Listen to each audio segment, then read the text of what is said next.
Odia toon. ମଧୁ ଓ ସୁନେଲି ରଙ୍ଗର ଚାବି।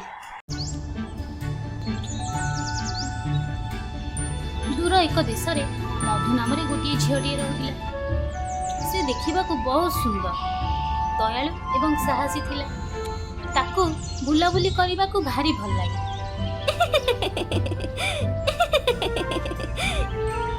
ସେ ନିଜ ଗାଁ ପାଖରେ ଥିବା ଜଙ୍ଗଲକୁ ପ୍ରତିଦିନ ବୁଲିବାକୁ ଯାଏ। ଦିନେ ଏହିପରି ଜଙ୍ଗଲରେ ବୁଲୁ ବୁଲୁ ସେ ଘଞ୍ଚ ଜଙ୍ଗଲ ଭିତରକୁ ଚାଲିଗଲା ଓ ସେଠାରେ ଗୋଟିଏ ଛୋଟ ସୁନ୍ଦର କୁଟୀରଟିଏ ଦେଖିଲା। ସେ ଆଗରୁ କେବେ ବି ଜଙ୍ଗଲର ଅତି ଭିତରକୁ ଯାଇନଥିଲା। ସେ କୁଟୀରକୁ ଦେଖି ଆଗ୍ରହର ସହିତ କହିଲା, କେତେ ସୁନ୍ଦର କୁଟୀରଟିଏ, କିନ୍ତୁ ଏ ଘଞ୍ଚ ଜଙ୍ଗଲ ଭିତରେ ଏଠାରେ କିଏ ରହୁଛି? ଏହା କହି ସେ କବାଟ ପାଖକୁ ଯାଇ ଠକ୍ ଠକ୍ କରିବା ମାତ୍ରେ କବାଟଟି ଆପେ ଆପେ ଖୋଲିଗଲା। ଏହା ଦେଖି ସେ ଆଶ୍ଚର୍ଯ୍ୟ ହୋଇଗଲା।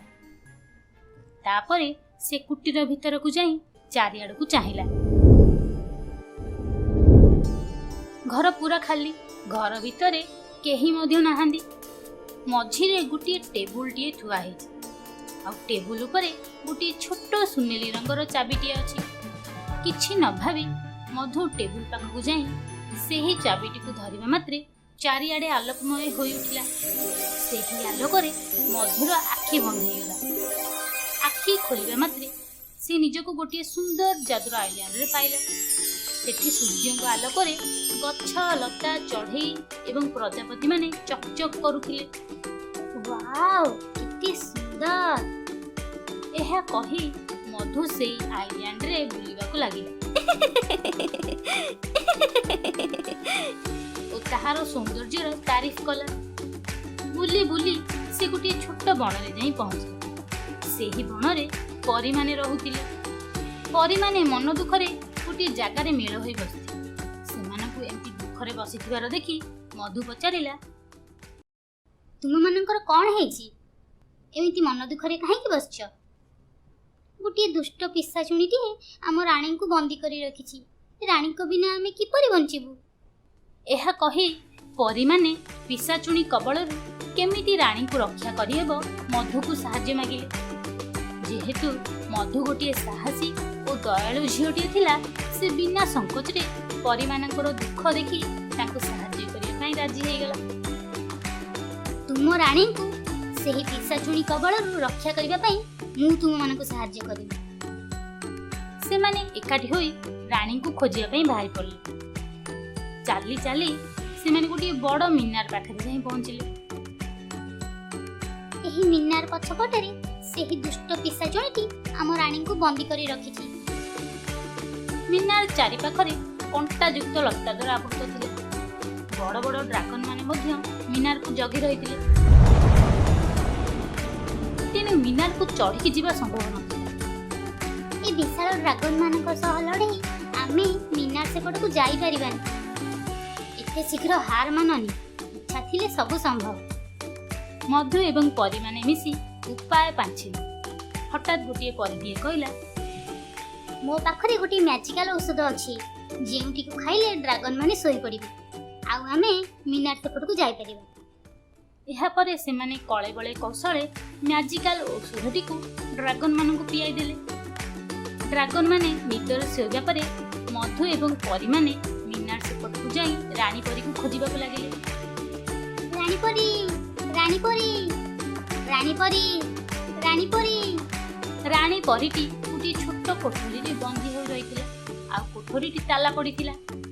ମଧୁ ଓ ପରୀମାନେ ସେଠାରେ ଯାଇ ପହଞ୍ଚିଲେ। ରାଣୀ ପରୀ ନିଜ ସାଥୀ ପରୀମାନଙ୍କୁ ଦେଖି ବହୁତ ଖୁସି ହେଇଗଲା। ମଧୁ ନିଜ ପାଖରେ ରଖିଥିବା ସୁନେଲି ରଙ୍ଗର ଚାବି ଆଣି ତାଲା ଖୋଲି ରାଣୀକୁ ସେଠାରୁ ବାହାର କଲା। ଠିକ୍ ସେହି ସମୟରେ ସେହି ଦୁଷ୍ଟ ପିଶାଚୁଣୀ ଆସି ସେଠାରେ ପହଞ୍ଚିଲା ଓ ନିଜ ଯାଦୁ ବଳରେ ସମସ୍ତଙ୍କୁ ଦଉଡ଼ି ସାହାଯ୍ୟରେ ବାନ୍ଧି ପକାଇଲା। ମୋ କବଳରୁ ତମାନେ ଏତେ ସହଜରେ ଚାଲିଯିବ? ସମସ୍ତେ ମରିବା ଆଜି। ଛାଡ଼ିଦେ ଆମକୁ, ତୁ କେବେ ବି ତୋ ମନ୍ଦ ଉଦ୍ଦେଶ୍ୟରେ ସଫଳ ହେଇପାରିବୁନି। ତୁ ବାକ ମରିବୁ। ଏହା କହି ପିଶାଚୁଣୀ ରାଣୀ ପରୀକୁ ମାରିବାକୁ ଚେଷ୍ଟା କଲା। ସେହି ସମୟରେ ମଧୁ ପାଖରେ ଥିବା ସେହି ସୁନେଲି ରଙ୍ଗର ଚାବିଟି ଖଣ୍ଡାରେ ପରିଣତ ହୋଇଗଲା। ସେହି ଖଣ୍ଡା ସାହାଯ୍ୟରେ ସେ ନିଜ ଦଉଡ଼ିକୁ କାଟି ପିଶାଚୁଣୀର ପଛପଟରୁ ଯାଇ ତାକୁ ଆକ୍ରମଣ କଲା। ମଧୁ ଆକ୍ରମଣରେ ପିଶାଚୁଣୀଟି ତଳେ ପଡ଼ିଗଲା। ଫଳରେ ପିଶାଚୁଣୀର ଆକ୍ରମଣରୁ ରାଣୀ ପରି ବଞ୍ଚିଗଲା। ଏହା କୌଣସି ସାଧାରଣ ଚାବି ନୁହେଁ। ବିପଦରେ ପଡ଼ିଥିବା ସମୟରେ ଏହି ଚାବିଟି ଭିନ୍ନ ଭିନ୍ନ ରୂପରେ ପରିବର୍ତ୍ତନ ହେଉଛି। ଏ ପିଶାଚୁଣୀଟି ବହୁତ ଶକ୍ତିଶାଳୀ। ଆମେ କେବେ ବି ଆଠାରୁ ଜିତି ପାରିବାନି। କେବଳ ଗୋଟିଏ ଉପାୟରେ ହିଁ ଆମେ ଏହାଠୁ ଜିତି ପାରିବା। କ'ଣ ସେ ଉପାୟ? ଏହି ପିଶାଚୁଣୀର ଜୀବନ ସେ ପିନ୍ଧିଥିବା ତାର ଲକେଟ୍ ଭିତରେ ଅଛି। ସେ ଲକେଟ୍କୁ ନଷ୍ଟ କରିଦେଲେ ପିଶାଚୁଣୀର ଜୀବନ ଚାଲିଯିବ।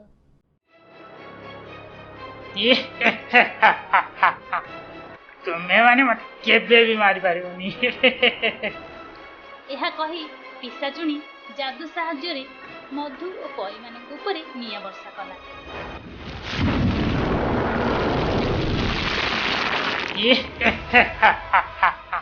ନିଆଁର ବର୍ଷା ହେବା କ୍ଷଣି ମଧୁ ହାତରେ ଥିବା ଖଣ୍ଡାଟି ଛତାରେ ପରିଣତ ହୋଇଗଲା। ସେହି ଛତା ସାହାଯ୍ୟରେ ସେମାନେ ନିଆଁ ବର୍ଷାରୁ ରକ୍ଷା ପାଇଲେ। ଏହା ଦେଖି ପିଶାଚୁଣୀ ଭୀଷଣ ରାଗିଗଲା। ଆଉ ଥରେ ଯାଦୁ ପ୍ରହାର କରିବା ସମୟରେ ମଧୁ ନିଜର ବୁଦ୍ଧି ଖଟାଇ ଛତାଟିକୁ ପିଶାଚୁଣୀ ଉପରକୁ ଫୋପାଡ଼ିଲା। ଫଳରେ ପିଶାଚୁଣୀ ଛତା ପ୍ରହାରରେ ତଳେ ପଡ଼ିଗଲା ଓ ଯାଦୁ କରିବାରେ ବିଫଳ ହେଲା। ଠିକ୍ ସେହି ସମୟରେ ମଧୁ ପିଶାଚୁଣୀ ପାଖକୁ ଯାଇ ତା ବେକରୁ ଲକେଟ୍ ଟାଣିଲା। ଚାହୁଁ ଚାହୁଁ ତଳେ ପଡ଼ିଥିବା ଛତାଟି ପୁଣି ଖଣ୍ଡାରେ ପରିଣତ ହେଲା। ସେହି ଖଣ୍ଡା ସାହାଯ୍ୟରେ ମଧୁ ସେହି ଲକେଟ୍ଟିକୁ ନଷ୍ଟ କରିଦେଲା। ପିଶାଚୁଣୀଟି ସେହିଠାରେ ପଡ଼ି ମୃତ୍ୟୁବରଣ କଲା। ପରୀ ଓ ମଧୁ ଖୁସିରେ ଘରକୁ ଫେରିଲେ। ରାଣୀ ପରୀ ମଧୁର ସାହସକୁ ଧନ୍ୟବାଦ ଜଣାଇଲେ ଓ ପରୀମାନଙ୍କର ସାହସର ମଧ୍ୟ ତାରିଫ କଲା। ମଧୁ ପରୀମାନଙ୍କ ଠାରୁ ବିଦାୟ ନେଇ ସେହି ସୁନେଲି ରଙ୍ଗର ଚାବି ସାହାଯ୍ୟରେ ପୁଣି ନିଜ ଘରକୁ ଫେରି ଆସିଲେ। ଯଦି ଆପଣମାନଙ୍କୁ ଆମ ଭିଡ଼ିଓ ଭଲ ଲାଗିଲା ତେବେ ସବସ୍କ୍ରାଇବ୍ କରିବାକୁ ମୋଟେ ଭୁଲନ୍ତୁନି।